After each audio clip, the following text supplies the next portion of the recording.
think, subject deals. My whole life is all about deals. That's all I ever did is make deals.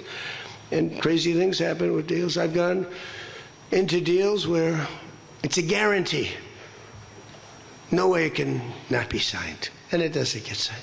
And I've gone into deals that you have no chance of making, and they go like nothing. So, but we're going to most likely sign a deal. They want to sign a deal, and they've been acting very appropriately. If they don't honor the agreement, or some things aren't even mentioned in the agreement, it's a memorandum of understanding, but we have an understanding of certain things without writing it.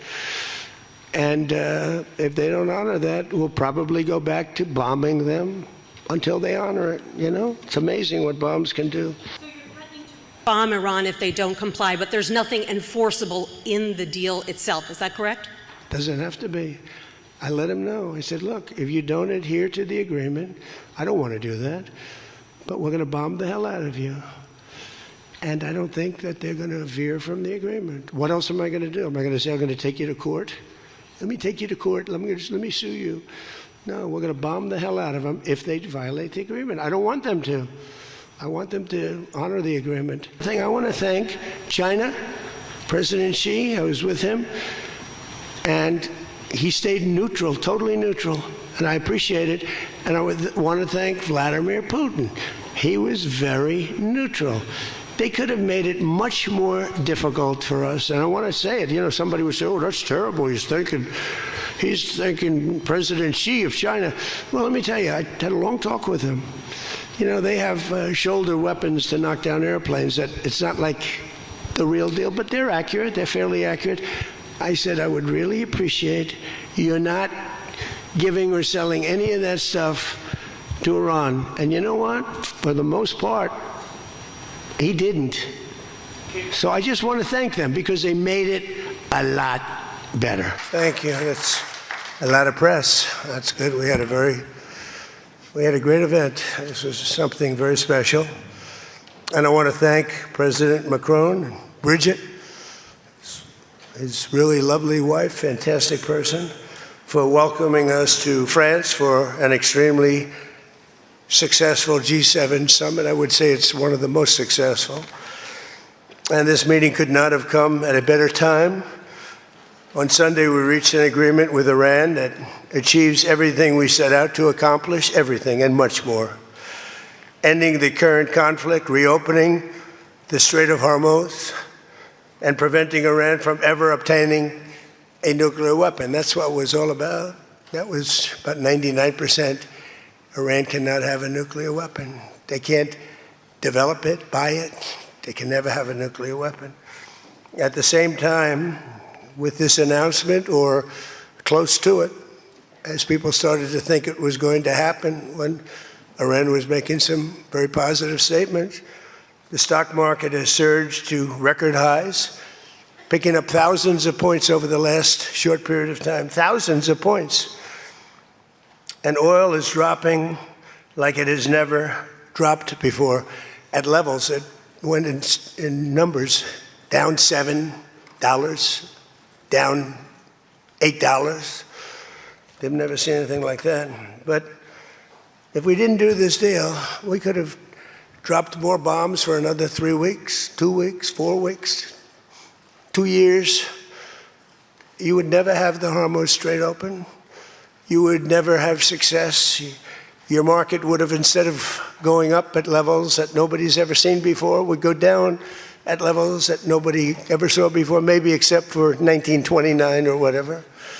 And all the tough guys don't realize that this wasn't a 3-month deal. This was years in the making. You know why? Because I was the one that killed General Soleimani. And if I didn't kill General Soleimani, we probably wouldn't be talking right now about this deal, because he was a mad genius. They never were able to replace him. But a lot of people forget that. The tough guys, the tough guys that would drive the country right down the tubes. The past 2 days have provided a chance to discuss the details of this historic agreement with many of our closest friends and allies, including the G7 nations and many presidents and prime ministers. As you saw, Prime Minister Modi was here. We had a long talk. He's a great guy. They are thrilled that we made a deal, every one of them. There's not one nation that came to us and said, please, sir, keep dropping bombs on them. Please keep dropping bombs. The stupid people say that. But I'm thrilled to report, and by the way, those last 2 days were brutal.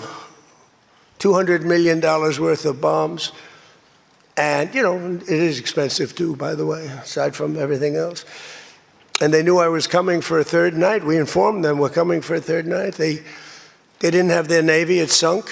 They didn't have their Air Force, it's gone, not one plane. They didn't have anti-aircraft equipment, so we got free reign. They didn't have their leaders. But they have a new group of leaders that I think is, actually, I think they're smarter. I think they're very smart. I think they're far less radicalized. And I think they're really good. They love their country. You know, you talk about regime change, nobody will say that, but I guess that's, look, their one set of leaders is all gone. Their second set of leaders is all gone. Their third set of leaders a little bit gone, but for the most part, and frankly, I think that's regime change. I think they're going to behave much differently. I think they see a different way of life that they were never exposed to. So the one thing I didn't want to see is I didn't want to see economic catastrophe. If you kept this going, that could have happened. But all I know is every time we talked about the possibility of peace, the stock market shot up like a rocket ship. It never went down. They didn't like it. The people, you know, the stock market is more brilliant than anybody there is, including the people on the stage, other than me, of course. Let's see. I don't know. What do you think, Scott? Is the stock market more brilliant than you? No, sir. Oh, that's a terrible statement. All right. The stock market is quite brilliant. And every time we said something amazing, like we're going to settle, it would go up. And every time we said something negative, like, guess what, we're not going to be able to settle, it would go down very big, Peter, right? Very, very big. Tells you something. And you know, I've studied presidents, some good, some bad, some great. Not too many are great. And some really bad. We had one just recently. And the one president I did not want to be was the late, great Herbert Hoover. I didn't want that. And who knows what would have happened. But bad things happen. So the past 2 days have provided a chance to discuss the details of the deal with the closest friends and allies, heads of countries. They were all here, a lot of them. Far more than the 7, as you know, a lot of them. And they put out a statement. I think President Macron, who did a great job, by the way, did a really fan, him and Bridget, they did a great job. But they all put out statements saying they love this deal because they want to see it over. And they love the fact that the hormones, don't forget, if we were going to drop bombs, let's say we went another month, another 2, 3 months, maybe weeks, could be another 3 months, could be whatever. What do you have left? Got maybe nothing, but you don't have, the strait will never be open because people that own billion-dollar ships, these ships cost $1 billion. They don't like sailing ships or having their ships participate when you go up the coast and you go through the strait and there are rockets flying over your head. They want to protect their $1 billion investment. You wouldn't have oil for maybe years. These are stupid people. But nobody was tougher than me. Nobody hit Soleimani. You know, when I hit Soleimani, people thought that was the biggest thing to happen in the Middle East for 50 years. That was the biggest event. He was the boss of Iran and respected, but he was a mad genius. He was a genius, the father of the roadside bomb. When you see young men, and in some cases women, mostly men, walking around without legs, without arms, with a face that's been blown to smithereens, it's Soleimani, 95%, 96.2 they say or something, 95%. That was Soleimani did it. Happened to come from Iran, and I blew him up. You remember that? I blew him up in the Valley of Death. He got off his plane, and we followed him, and And in all fairness, because they've been wonderful to me, Israel, but they didn't want to do that attack. They were all set. The night before the attack, they informed me they didn't want to do it. So I had to make a decision. I made the decision to do it. But it was a joint venture, as we say in the real estate business. That was a joint venture between Israel and us. We studied it for a month. We knew what plane he was going to be on almost a month before. He only traveled on commercial airliners, the big ones with lots of people, because he knew we wouldn't shoot him down. He's very smart. But we knew he was going to be on that plane. We followed him. And then Israel informed me that they won't do it. And I had to make a decision. I had some very good generals, and not the ones you see on television, very good. And I want to thank also Pete Hegseth and General Raisin Kane, who's phenomenal. Okay, these guys are phenomenal. They can't be better. But I had some good generals, and I said to him, well, if Israel's not going to do it, we're all prepared. Do we do it? Do you like doing it or not? He said, sure. If you want to do it, we can do it. How well? We'll do it just as well or better. We'll do it ourselves. We don't need anybody. So we took out Soleimani. One of the biggest events to happen in the Middle East, maybe ever, but they say 50 years, they say 100 years. I was with the Prime Minister of Pakistan. He said it's maybe the biggest event that has ever taken place. Nobody could believe it. So that's when it started. It didn't start like 3 or 4 or 5 weeks ago. And Obama wouldn't do it. What Obama did was he did the JCPOA. He loaded up a plane with $1.7 billion in green cash from banks all over Washington, Maryland, and Virginia. They were stripped of all their cash. They had no cash to do payrolls. It all went into a Boeing 757, a wonderful plane, and they flew it to Iran. And they gave it out to people. They bribed people. They thought they were going to get it done. Then they gave billions and billions of dollars after that. And they got a deal that was a road to a nuclear weapon. I get so angry, I guess. I'm allowed to get angry. When I watch the Democrats, they talk about it all the time. We had this deal done. You had a deal that was going to give them legally a nuclear weapon. And if that happened, Israel would have been blown away. And in all fairness to Bibi Netanyahu, who happens to be a good man, gets a little excited sometimes. But he happens to be a very good man. We've had an amazing partnership. He's been an amazing prime minister. We have a little dispute over Lebanon. I say, you can do a little softer touch, Bibi. You don't have to knock down a building every time somebody walks into it that's from Hezbollah. But it's been an amazing partnership. But he will say, we're the big partner, and he's the very small partner, and that's true.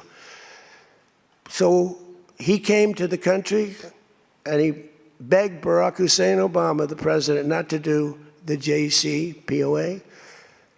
He said it could be the end of Israel, and it would have been if I didn't come along. And Obama didn't listen to him. Bibi actually went to Congress and pleaded with them, and he got nowhere. And they had this horrible deal that was horrible for Israel, and that's where it stood. And then I came along and I terminated that deal. It had very little time left. You know, it was a short-term deal. You know, with countries, you need hundreds of years. You don't need 8 years and 9 years. This isn't like you're signing a lease on a candy store in the corner. You need hundreds of years. This was a short-term lease. It expired long ago. Had I let it run, it expired. You wouldn't have been around. A lot of people wouldn't have been around. But Israel would have been terminated. I think the whole Middle East would have been terminated. You saw that when everybody was shocked that all these missiles, they were aimed at these different places. Qatar, Saudi Arabia, UAE. Think of it. Bahrain, Kuwait. They got hit. Nobody thought that was, even I didn't think it was going to happen. They didn't think it was going to happen. They were going to take out the entire Middle East, including Israel. And if they had a nuclear weapon, they would have used it within moments after getting it.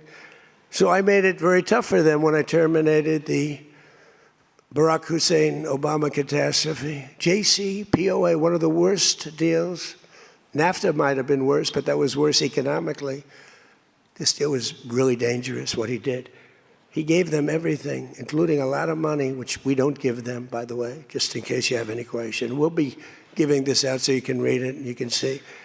And it's a memorandum of understanding. If it doesn't get done in 60 days, it's all right. We go back to bombing, you know.